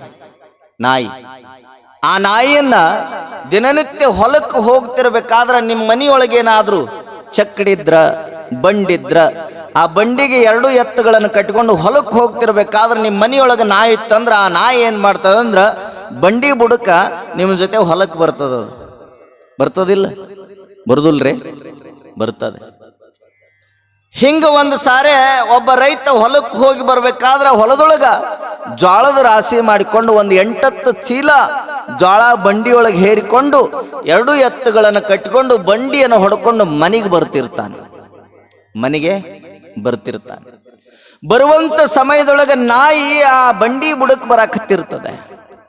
ಬಿಸಿಲು, ಆ ಬಿಸಿಲಿನ ತಾಪವನ್ನ ತಾಳಾರದೆ ನಾಯಿ ಕೆಳಗೆ ಬರ್ತಿರ್ತದ. ಬರುವಾಗ ಎದುರುಗಡೆ ಒಬ್ಬ ವ್ಯಕ್ತಿ ಬರ್ತಾನೆ, ರೈತ. ಬಂಡಿ ಒಳಗೆ ಕುಂತಿರುವಂತ ರೈತನನ್ನ ಮಾತಾಡಿಸ್ತಾನೆ. ಏನೋ ಬಹಳ ಚಲೋ ಆತಿ ಸರಿ ನಿಂದು ಹೊಲ, ನಿನ್ನ ಭೂಮಿ ತಾಯಿ ನಿನ್ನ ಕೈ ಬಿಡ್ಲಿಲ್ಲ, 10 ಚೀಲ ಜ್ವಾಳ ಕೊಟ್ಟಳಲ್ಲ, ಭಾಳ ಚಲೋ ಆತ್ ಬಿಡು, ಭಾಳ ಖುಷಿ ಆಯ್ತು, ಆರಾಮದಿ ಇಲ್ಲ, ಆರಾಮಿರಿ ಇನ್ ಮೇಲೆ ಅಂತ ತಿಳ್ಕೊಂಡು ಪ್ರೀತಿಯ ಮಾತುಗಳನ್ನು ಆಡ್ತಾನೆ ಅವನು. ಬಂಡಿ ಕೆಳಗಿರುವಂತ ನಾಯಿ ಅಂತದಂತ, ತಿಳಿತೈತಿಲ್ ನಿನಗ? ಬಂಡಿಯೊಳಗೆ 10 ಚೀಲ ಜ್ವಾಳ, 2 ಎತ್ತು, ಮತ್ತದ್ರಾಗ ಒಬ್ಬ ಮನುಷ್ಯನನ್ನು ಎಳ್ಕೊಂಡು ನಾನು ಇಲ್ಲೇ ದಸ್ ಅಂತ ತೇಕಾಕತ್ತೀನಿ. ನನ್ನ ಮಾತಾಡ್ಸೋದು ಬಿಟ್ಟು, ನನಗೆ ಆರಾಮದಿ ಇಲ್ಲ ಅಂತ ಕೇಳೋದು ಬಿಟ್ಟು, ಆರಾಮ್ ರಾಜ ಕುಂತಂಗ್ ಬಂಡಿ ಮೇಲೆ ಕುತ್ಕೊಂಡು ಹೋಗುವಂತ ವ್ಯಕ್ತಿಯನ್ನ ಕೇಳ್ತೀಯಲ್ಲ ಅಂತದಂತೆ ನಾಯಿ. ಇದನ್ನ ಯಾಕೆ ಹೇಳಿದ್ ಗೊತ್ತ ನೀವು? ಬಂಡಿ ಬುಡಕಿರುವಂತ ನಾಯಿಗೆ ಗೊತ್ತಿಲ್ಲ ಇದು ಎಲ್ಲದು ಬಂಡಿಯ ನೆರಳಿನೊಳಗೆ ನಾ ಹೊಂಟೀನಿ ಅನ್ನುವಂತ ಪ್ರಜ್ಞೆಯನ್ನು ಬಿಟ್ಟು ಹಾಕ್ಯದ. ನಾನಾ ಬಂಡಿ ಜಕ್ಕೊಂದು ಹೊಂಟೀನಿ ಅನ್ನುವಂತ ಭ್ರಾಂತಿಯೊಳಗೆ ಬದುಕಾಕತ್ತಲ್ಲ. ಹಂಗ ಈ ಭೂಮಿಯ ಮೇಲೆ ಬಂದಿರುವಂತ ಮನುಷ್ಯ ಎಲ್ಲದೂ ನಾನೇ ಮಾಡೀನಿ ನಂದೇ ಅನ್ನುವಂಥ ಭ್ರಾಂತಿಯೊಳಗೇನು ಬದುಕಾಕತ್ತಾನ ಅಂತ ಬದುಕುವಂಥ ಮನುಷ್ಯ ತಿಳ್ಕೊಳ್ಬೇಕು. ಬಂಡಿಯ ನೆರಳಿನೊಳಗೆ ಹೊಂಟಿರುವಂಥ ನಾಯಿ ಹಂಗ ನಾವು ಭ್ರಾಂತಿಯೊಳಗೆ ಬದುಕೋದು ಬೇಡ. ಇದು ಎಲ್ಲವನ್ನ ನಿರ್ಮಾಣ ಮಾಡಿದ್ದು ಭಗವಂತ. ಆ ಭಗವಂತನ ನೆರಳಿನೊಳಗೆ ನಾವು ಹೊಂಟೀವಿ ಅನ್ನುವಂಥ ಭಾವ ಬಂತು ಅಂದ್ರ ಅವ ದೇವ್ರಕ್ಕಾನ. ಒಂದು ವೇಳೆ ಇದು ಎಲ್ಲ ನಾನಾ ಮಾಡೀನಿ ಅಂತ ಬಂದ್ರೆ ಬಂಡಿ ಬುಡಕ್ಕೆ ಹೋಗೋ ನಾಯಿ ಬೇರೆ ಅಲ್ಲ, ಅನ್ಕೊಳ್ಳುವಂಥ ಮನುಷ್ಯ ಬೇರೆ ಅಲ್ಲ. ಅದಕ್ಕೆ ನಾವು ನಂದನಬಾರ್ದು, ನಾನು ಮಾಡಿ ಅನ್ನಬಾರ್ದು. ನಿಮಗಾಗಿ ಏನಿದೆ ಹೇಳ್ರಿ ಈ ಭೂಮಿ ಮೇಲೆ? ಏನೈತ್ರಿ? ಏನಾರ ಐತ? ಅಜ್ಜಾರ ಏನಿಲ್ಲ ಅಂತಿರಲ್ಲ, ಬರ್ರಿ ನಮ್ಮ ಕೊಳ್ಳೊಳಗ 20 ತೊಲಿ ಚೈನ್ ಐತಿ, ಚೈನ್ ಐತಿ. ಆ ಚೈನನೂ ಸಹಿತ ನಿಮಗೆ ಬಿಡೋದಿಲ್ಲ. ಸಾಯು ಮುಂದ ಸತ್ತ ಮೇಲೆ ನಿಮ್ಮನ್ನ ಮಣ್ಣಿನೊಳಗಿಡಬೇಕಾದ್ರ ಆ ಚೈನನೂ ಬಿಡೋದಿಲ್ಲ. ಯಾವುದೋ ಒಬ್ಬ ಹೆಣ್ಮಗಳು ಸತ್ತ ಗಂಡ ತಗೊಂಡು ಹೋಗಿ ಸ್ಮಶಾನದೊಳಗೆ ಕುಣಿಯೊಳಗೆ ಇಡಾಕತ್ತಿದ್ರು. ಇಟ್ಟ ಮೇಲೆ ಕೊನೆಗೊಮ್ಮೆ ಹೇಳ್ತಾರ, ಇನ್ನೊಂದು ಸಾರಿ ಮುಖ ನೋಡಿಬಿಡ್ರಿ ಅಂತಾರ. ನೋಡುವಾಗ ಈ ಹೆಣ್ಮಗಳು ಮುಂದೆ ಕುಂತು ಅಳಾಕತ್ತಿದ್ಲು. ಅಳುವಂತ ಸಂದರ್ಭದೊಳಗೆ ಕೊರಳೊಳಗೆ ಒಂದು ತೊಲಿ ಚೈನ್ ಕಂಡಿತ್ತು. ಯಾರಿಗೆ? ಹೆಂಡತಿಗೆ. ಆಕೆ ಏನಾರ ಬಾಯಿ ಬಿಟ್ಟು ಕೊಳ್ಳಾಗ ಚೈನ್ ಐತಿ ತೆಗೀರಿ ಅಂದ್ಲಂದ್ರ ಸೇರಿದ ಮಂದಿ ಅಂತಾರ ಗಂಡ ಸತ್ಯದ ಕಬುರಿಲ್ಲಕ್ಕಿಗೆ. ಗಂಡ ತೀರು ಹೋದದ್ದು ಆಕೆಗೆ ಪ್ರಜ್ಞೆ ಇಲ್ಲ, ಬಂಗಾರಕ್ಕಾಗಿ ಆಸೆ ಮಾಡ್ತೈತಿ ನೋಡಿದು ಅಂತ ತಿಳ್ಕೊಂಡು ಬೈತಾರ ಅನ್ನೋದಕ್ಕಾಗಿ ಆಕೆ ಅಂತಾಳಂತ ಅತ್ಕೊಂತ ಹೇಳ್ತಾಳ, ಉಪಾಯ ಮಾಡ್ತಾಳ. ಅಯ್ಯ ಏನ್ರಿ ಮನ್ಯರ ನಿಮ್ಮ ಮಗ ಪ್ರೀತಿಯಿಂದ ಒಂದು ತೊಲಿ ಚೈನ ಹಾಕಿದ್ದು ನಿಮ್ಮ ಕೊಳ್ಳಾಗ ಇತ್ತು, ಅದನ್ನು ನೀವು ಸತ್ರು ಸಹಿತ ನಾ ತೆಗ್ಯಾಕ ತಯಾರಿಲ್ಲ, ಅದು ಈಗಲೂ ನಿಮ್ಮ ಕೊಳ್ಳಾಗ ಐತಲ್ರಿ ಅಂತ ಅಳ್ತಾಳಾಕಿ. ಒಳಗಿದ್ದವ್ರಂತಾರೆ ಚೈನ್ ಐತಿ ಅಂತ ನೋಡಿ ತೆಗಿ ಅಂತ, ಚೈನ್ ಐತಿ ನೋಡಿ ತೆಗಿ ಅಂತ. ನೀವು ತಿಳ್ಕೊಳ್ಬೇಕು, ನೀನೇ ಕಷ್ಟಪಟ್ಟು ಗಳಿಸಿರುವಂತ ಬಂಗಾರ ಇದ್ರು ಸಹಿತ ಸತ್ತ ಮೇಲೆ ಕುಣಿಯೊಳಗಿಡಬೇಕಾದ್ರೆ ಆ ಬಂಗಾರವನ್ನು ಸಹಿತ ನಿಂದಂತ ತಿಳ್ಕೊಂಡು ಗಣನೆಗೆ ತೆಗೆದುಕೊಂಡು ನೀನು ಹತ್ರ ಇಡೋದಿಲ್ಲಪ್ಪ. ಅದಕ್ಕಾಗಿ ಹೋರಾಡಬೇಡ. ಮುದ್ದು ಮಾಡುವಂತ ಹೆಂಡತಿದಾಳ ಅಂತ ತಿಳ್ಕೊಂಡು ಹೆಂಡತಿಗಾಗಿ ಪ್ರಾಣ ಬಿಡಬೇಡ. ಹೆಂಡತಿ ನನ್ನಾಕಿ ಅನ್ನುವಂಥ ಭಾವವನ್ನು ಹೊಂದಬೇಡ. ಆ ಹೆಂಡತಿಯು ಸಹಿತ ಬರ್ತಾಳ ಕುಣಿಮಠ. ಕುಣಿಮಠ ಬಂದ ಮೇಲೆ ನಿನ್ನ ಮಣ್ಣಾಗಿಟ್ಟು ಬಂದ ಮೇಲೆ 3 ದಿನಕ್ಕೋ 6 ದಿನಕ್ಕೋ ಹೋಳಿಗೆ ಮಾಡ್ಕೊಂಡು ಉಂಡು ಬಿಡ್ತಾರ. ಅದಕ್ಕೆ ಹೆಂಡತಿಗಾಗಿ ಸಾಯಬೇಡ, ಮಕ್ಕಳಿಗಾಗಿ ಸಾಯಬೇಡ, ಯಾವ ಸಂಪತ್ತಿಗಾಗಿ ಸಾಯಬೇಡ. ನೀನು ಸಾಯುವುದಾದರೆ ಸಾಯಿ. ಯಾರಿಗಾಗಿ ಅಂದ್ರೆ ಈ ಜಗತ್ತನ್ನು ನಿರ್ಮಾಣ ಮಾಡಿರುವಂಥ ಭಗವಂತನಿಗಾಗಿ ನೀನು ಪ್ರಾಣವನ್ನು ಕೊಡು. ಅವಾಗ ನಿನ್ನ ಪ್ರಾಣ ಸಾರ್ಥಕದ ಪ್ರಾಣವಾಗುತ್ತೆ ಅಂತಾರೆ ಶರಣರು. ಅದಕ್ಕೆ ಹಾಗೆ ಬದುಕಬೇಕು ನಾವು. ಯಾವುದಕ್ಕೂ ಬೆನ್ನು ಹತ್ತಬಾರ್ದು, ಯಾವುದೂ ನಂದನಬಾರ್ದು. ಎಲ್ಲದೂ ದೇವ ಕೊಟ್ಟದ್ದು, ದೇವ ನಿರ್ಮಿತವಾದಂಥದ್ದು. ದೇವನಿಂದ ಕೊಡುಗೆ ಸಿಕ್ಕಿದೆ ಅಂದರೆ ಅದು ಎಲ್ಲದನ್ನೂ ದೇವರು ಕೊಟ್ಟಿದ್ದು ಅನ್ನುವಂಥ ಸ್ವೀಕಾರದ ಮನೋಭಾವ ನಮಗೆ ಬರಬೇಕು. ಶರಣರು ಹಾಗೇ ಮಾಡಿದರು. ಯಾವ ಸಿರಿ ಸಂಪತ್ತನ್ನು ಗಳಿಸುವುದಕ್ಕಾಗಿ ಎಲ್ಲ ಸಿರಿ ಸಂಪತ್ತನ್ನು ತೊರೆದು ಶರಣರ ಸಂಘದೊಳಗೆ ಎಲ್ಲ ಸುಖಗಳು ಸಿಗ್ತಾವನ್ನುವಂಥ ಭಾವನೆಯಿಂದ ಸುಖದ ಸುಪ್ಪತ್ತಿಗೆಯಲ್ಲಿ ಬದುಕಬೇಕಾಗಿರುವಂಥ ರಾಜ ಮಹಾರಾಜನಾಗಿರುವಂಥ ಕಾಶ್ಮೀರದ ಮಹಾದೇವ ಭೂಪಾಲ ಕಲ್ಯಾಣಕ್ಕೆ ಬಂದ. ಎಲ್ಲ ಸಿರಿ ಸಂಪತ್ತನ್ನು ತೊರೆದು ಬಂದು ಕಲ್ಯಾಣದೊಳಗ ಕಟ್ಟಿಗೆಯನ್ನು ಮಾರಿ ಮೋಳಿಗೆ ಮಾರಯ್ಯ ಅಂತ ಹೆಸರು ಪಡ್ಕೊಂಡು ಜೀವನ ಪರ್ಯಂತರ ಆನಂದವಾಗಿದ್ದ. ಅಂದ್ರೆ ಅದಕ್ಕೆ ಕಾರಣ ಸಿರಿ ಸಂಪತ್ತಲ್ಲ, ಆಧ್ಯಾತ್ಮದ ಸಂಪತ್ತನ್ನು ಸಂಗ್ರಹಿಸಿದ. ಸದಾ ದೇವರು ನನ್ನವನು, ದೇವರಿಂದಲೇ ಎಲ್ಲದೂ ನಿರ್ಮಿತವಾಗಿದ್ದು, ದೇವನಿಂದ ನಿರ್ಮಿತವಾದ ಈ ಪ್ರಪಂಚದೊಳಗೆ ನಂದನ್ನೋದೇನೂ ಇಲ್ಲ ಅನ್ನುವಂಥ ಮನೋಭಾವ ಎಲ್ಲರಲ್ಲಿ ಮೂಡಿತು. ಹಂಗೆ ನಮಗೂ ಬರಬೇಕಲ್ಲ. ಅದಕ್ಕೆ ನಾ ಹೇಳೋದು, ದೇವರಿಗಾಗಿ ಸ್ಮರಣೆ ಮಾಡ್ರಿ, ದೇವರನ್ನು ನೆನೆಸ್ರಿ, ಸದಾಕಾಲ ದೇವರನ್ನು ಕುರಿತು ಆರಾಧನೆಯನ್ನು ಮಾಡ್ರಿ ಅಂತ ನಾ ಯಾಕೆ ಹೇಳ್ತೀನಿ ಅಂದ್ರೆ, ನಿಮಗೆ ಕೊನೆಗಳಿಗೆಯೊಳಗೆ ದೇವರೇ ನಿಮ್ಗೆ ಕೈ ಹಿಡಿಯೋದು, ಮತ್ತಾರೂ ಹಿಡಿಯೋಕ್ಕೆ ಸಾಧ್ಯ ಇಲ್ಲ ದೇವರಿಂದ. ಅಂಥ ದೇವರನ್ನ ನಾವು ಸದಾಕಾಲ ನಂಬಿಕೆಯಿಂದ ಆತನೊಂದಿಗೆ ನಂಟಸ್ತಿಕೆಯನ್ನು ಬೆಳೆಸಿದರೆ ಮಾತ್ರ ನಾವು ಮನುಷ್ಯರಾಗಿ ಮಹಾದೇವನಾಗಲಿಕ್ಕೆ ಸಾಧ್ಯ, ನರನು ಹರನಾಗಲಿಕ್ಕೆ ಸಾಧ್ಯ ಅನ್ನುವಂಥ ಎಲ್ಲ ವಿಚಾರಗಳನ್ನು ಎಲ್ಲ ಶರಣರು ಹೇಳ್ಕೊಂತ ಬರ್ತಾರಲ್ಲ. ಅದಕ್ಕೆ ಇವತ್ತಿನಿಂದ ನಿಮ್ಮ ಮನೆಯೊಳಗ ಎಷ್ಟು ಬಂಗಾರ ಐತಿ ಆ ಎಲ್ಲ ಬಂಗಾರ ತಗೊಂಡು ಬಂದು ಮಠದಾಗಿಡ್ರಿ. ನಿಮ್ಮದು ಎಷ್ಟು ಆಸ್ತಿ ಐತಿ ಆ ಎಲ್ಲ ಆಸ್ತಿಯನ್ನು ಮಠಕ್ಕೆ ಕೊಡ್ರಿ. ನಿಮ್ಮ ಮನೆಯೊಳಗೆ ಎಷ್ಟು ಕಾರುಗಳದಾವ ಆ ಎಲ್ಲ ಕಾರುಗಳನ್ನು ಮಠಕ್ಕೆ ಬಿಡ್ರಿ. ಬಿಡ್ತೀರ? ಇಲ್ಲೇನು ಕುಂತೀರಲ್ಲ, ಇಲ್ಲಿ ಕುಂತಾಗಟ್ಟ ಹೂಣ್ರಿ. ಇಲ್ಲಿ ಎದ್ರಿ ಅಂದ್ರ, ಊಟ ಹೊಡೆದ್ರಿ ಅಂದ್ರ ಸೀದಾ ಮನೆಗೆ ಹೋಗಾಗ ನಾಳೆ ಏನು ಮಾಡ್ಬೇಕು ನಾ ಅಡಿಗೆ ಹುಡುಗರಿಗೆ, ನಾಳೆ ಏನು ಮಾಡ್ಬೇಕು ನನ್ನ ಗಂಡ ಆಫೀಸ್ಗೆ ಹೋಗ್ಕಾನ, ಬರೀ ಇವೇ ಚಿಂತೆಗಳು. ದಾಸೋಹದ ಪರಿಕಲ್ಪನೆಯನ್ನು ನೀವು ತಿಳ್ಕೊಳ್ಬೇಕು. ದಾಸೋಹ ಅಂದರೆ ಸೋಹಂ ಎಂದೆನಿಸದೆ, ಶಿವೋಹಂ ಎಂದೆನಿಸದೆ, ದಾಸೋಹಂ ಎಂದೆನಿಸುವಂಥ ಸಿದ್ಧಾಂತವನ್ನು ಈ ನಾಡಿಗೆ ನೀಡಿದವರು ಅದು 12ನೇ ಶತಮಾನದ ಬಸವಾದಿ ಶಿವಶರಣರು. ಸೋಹಂ ಅಂದರೆ ಅದು ಒಂದು ಥರ ಗರ್ವ, ಶಿವೋಹಂ ಅಂದರೆ ಅದು ಒಂದು ಥರ ಅಹಂಕಾರ. ಅದಕ್ಕೆ ನನಗೆ ಸೋಹಂ ಬೇಡ, ಶಿವೋಹಂ ಬೇಡ, ನನಗೆ ದಾಸೋಹಂ ಅನ್ನುವಂಥ ಪದವನ್ನು ಹೇಳುವಂಗ ಮಾಡುವಂಥ ದೇವರಲ್ಲಿ ಕೇಳ್ಕೋತಾರಂತ. ಅದಕ್ಕೆ ದಾಸೋಹದ ಪರಿಕಲ್ಪನೆ ನಿಮಗಾಗಲಿ, ದಾಸೋಹವನ್ನು ಮಾಡಿಸುವಂಥ ಭಾವ ನಿಮಗಿರಲಿ. ನಾವ್ಯಾವಾಗಲೂ ಸಹಿತ ಎಲ್ಲದು ನಂದು ನಂದು ಅನ್ನುವಂಥ ಭಾವದಿಂದ ಬದುಕುವ ಬದಲು ಎಲ್ಲದು ನಾನಲ್ಲ, ನಂದಲ್ಲ, ನನ್ನಿಂದಲ್ಲ, ನೀನೇ ಎಲ್ಲ, ನಿಂದೇ ಎಲ್ಲ, ನಿನ್ನಿಂದಲೇ ಎಲ್ಲ ಅನ್ನುವಂಥ ಭಾವವನ್ನು ಇಟ್ಕೊಂಡು ಇದಕ್ಕೆಲ್ಲ ನೀನೇ ಅನ್ನುವಂಥ ಮಾತನ್ನು ಹೇಳಿ ಇದಕ್ಕೆಲ್ಲ ಸರ್ವಸ್ವ ಬಸವಣ್ಣ, ಕೂಡಲ ಸಂಗಮನಾಥ, ಶಿವಲಿಂಗೇಶ, ಸಿದ್ಧಲಿಂಗೇಶ, ಮುರುಗೇಂದ್ರೇಶ ಅನ್ನುವಂಥ ಭಾವ ನಿಮ್ಮಲ್ಲಿ ಬಂತು ಅಂದ್ರೆ ನಿಮ್ಮನ್ನು ಭಗವಂತ ಸದಾಕಾಲ ಆನಂದವಾಗಿಡುತ್ತಾನೆ. ನಾವು ಯಾವುದಕ್ಕೂ ಆಸೆ ಪಡೋದು ಬೇಡ, ಎಲ್ಲದೂ ಕೊಡೋಣ, ದಾಸೋಹ ಮಾಡೋಣ, ನಾವೆಲ್ಲರೂ ಬಸವಣ್ಣನ ಆಪ್ತ ಭಕ್ತರಾಗೋಣ ಅನ್ನುವಂಥ ಮಾತುಗಳನ್ನು ಹೇಳ್ತಾ, ಯಾವುದನ್ನು ನಂದು ನಂದು ಅನ್ನುವ ಬದಲು ಶಿವನ ನಾಮಸ್ಮರಣೆ ನಂದು ಅನ್ನುವಂಥ ಭಾವ ಬರಲಿ ಅನ್ನುವಂಥದ್ದನ್ನು ಹೇಳ್ತಾ ನಿಮಗೊಂದು ಕೊನೆ ಮಾತು ಹೇಳ್ತೀನಿ. ಈ ಜಗತ್ತಿನೊಳಗೆ ಎಷ್ಟು ಖಂಡಗಳದಾವ? ನಿಂದನ್ನೋದು ಏನೈತೆ ಅನ್ನೋದು ಹೇಳ್ತೀನಿ ನಾನು. ನಿಮ್ಮದನ್ನೋದು ಏನೈತಿ ಈ ಭೂಮಿ ಮೇಲೆ? ಅದಕ್ಕೆ ಉತ್ತರ ಕೊಡ್ರಿ. ಜಗತ್ತಿನೊಳಗೆ ಎಷ್ಟು ಖಂಡಗಳದಾವ? 7 ಖಂಡಗಳು. 7 ಖಂಡಗಳಲ್ಲಿ ಒಂದು ಖಂಡ ನಮ್ಮದು. ಯಾವ ಖಂಡ? ಏಷ್ಯಾ ಖಂಡ. ಏಷ್ಯಾ ಖಂಡದೊಳಗರ ನೀವು ಅದಿರೇನು? ಅದ್ರ ತುಂಬರ ನೀವು ಅದಿರೇನ್ರಿ? ಇಲ್ಲ. ಏಷ್ಯಾ ಖಂಡದೊಳಗ ಎಷ್ಟೋ ದೇಶಗಳು ಬರ್ತಾವ. ಆ ದೇಶದೊಳಗೆ ಒಂದು ದೇಶ ನಮ್ಮದು. ಯಾವ ದೇಶ? ಯಾವ್ದ್ರಿ? ಭಾರತ. ಅದ್ರ ತುಂಬರ ನೀವು ಅದಿರೇನ್ರಿ? ಮತ್ತೆ ನಾನು ನಂದು ನಂದಂತ ಬಡ್ದಾಡ್ತೀವಲ್ಲ, ಯಾಕೆ ಬಡ್ದಾಡ್ತೀವಿ? ಭಾರತ ದೇಶ ಅದ್ರ ತುಂಬ ನೀವು ಇರಕ್ಕೆ ಸಾಧ್ಯ ಇಲ್ಲ.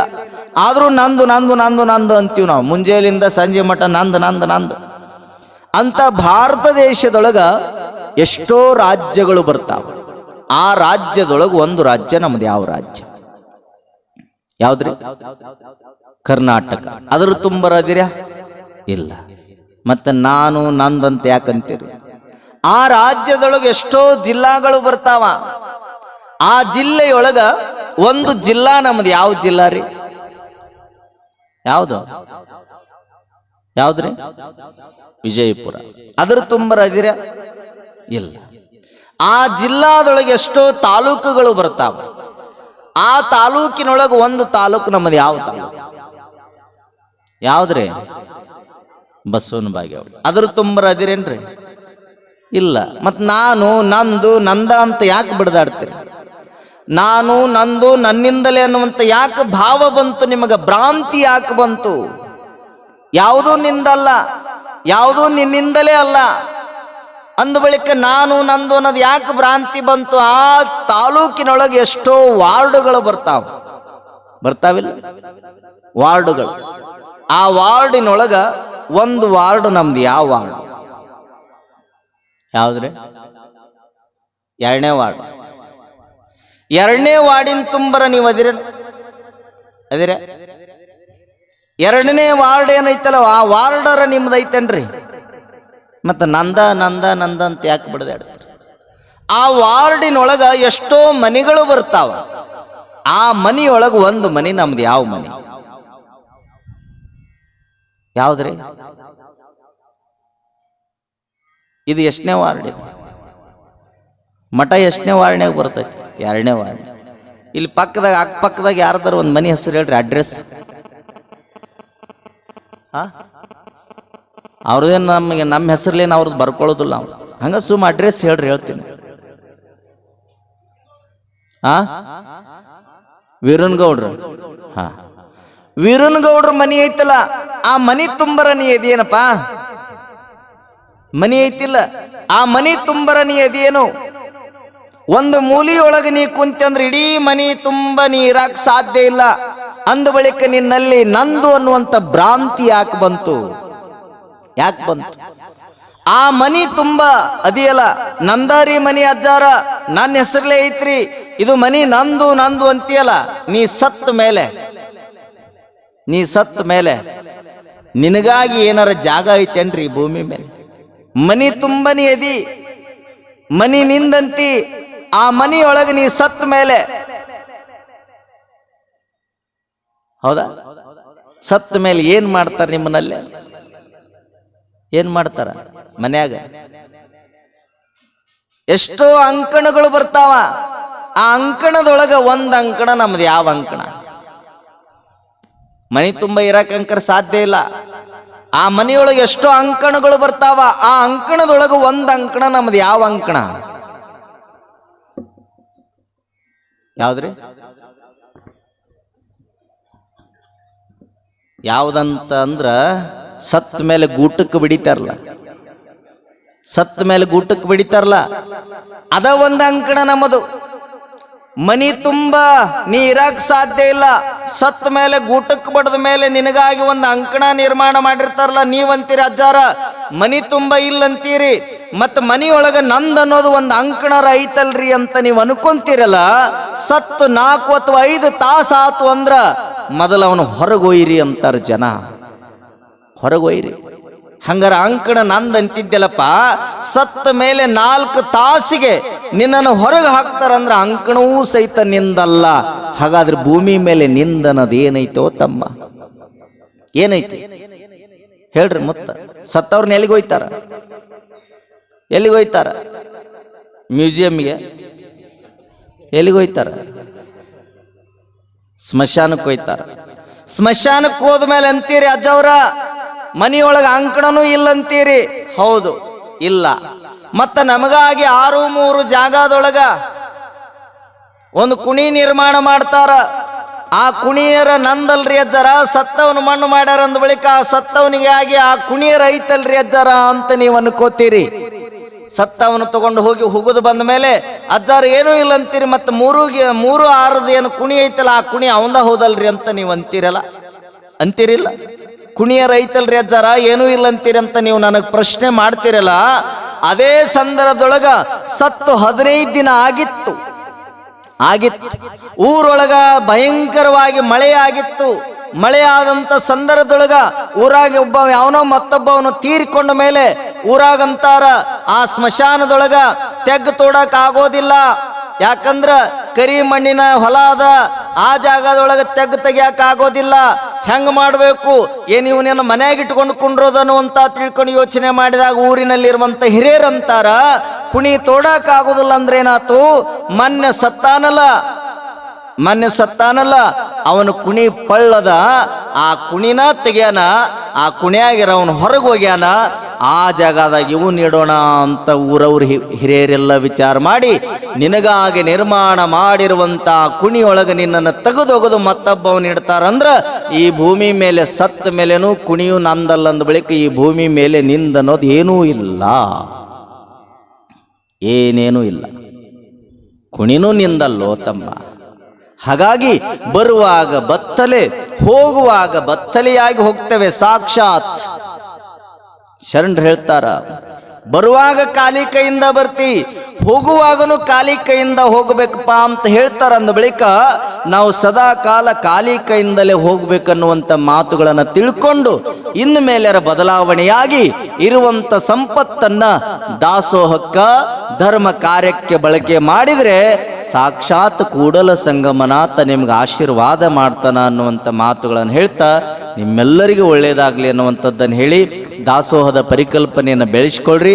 ಸದಾಕಾಲ ಬಸವಣ್ಣನ ತತ್ವವನ್ನು ಜೀವನದಲ್ಲಿ ಅಳವಡಿಸಿಕೊಂಡು ಬದುಕಿದ್ದೇ ಕರೆಯಾದರೆ ನಿಮ್ಮ ಬಸವನ ಬಾಗೇವಾಡಿಯೊಳಗಿರುವಂಥ ಎಲ್ಲ ಜನರೂ ಸಹಿತ ಬಸವೇಶನ ಕೃಪೆಗೆ ಪಾತ್ರರಾಗ್ತೀರಿ ಅನ್ನುವಂಥ ಮಾತುಗಳನ್ನು ಹೇಳ್ತಾ ಇವತ್ತಿನ ಪ್ರವಚನದ ಸೇವೆಯನ್ನು ಪರಮ ಪೂಜ್ಯರ ಪಾದಕರ್ಪಣೆ ಮಾಡಿ ಮುಂದಿನ ಕಾರ್ಯಕ್ರಮಕ್ಕೂ ಮಾಡಿಕೊಡ್ತಾರೆ.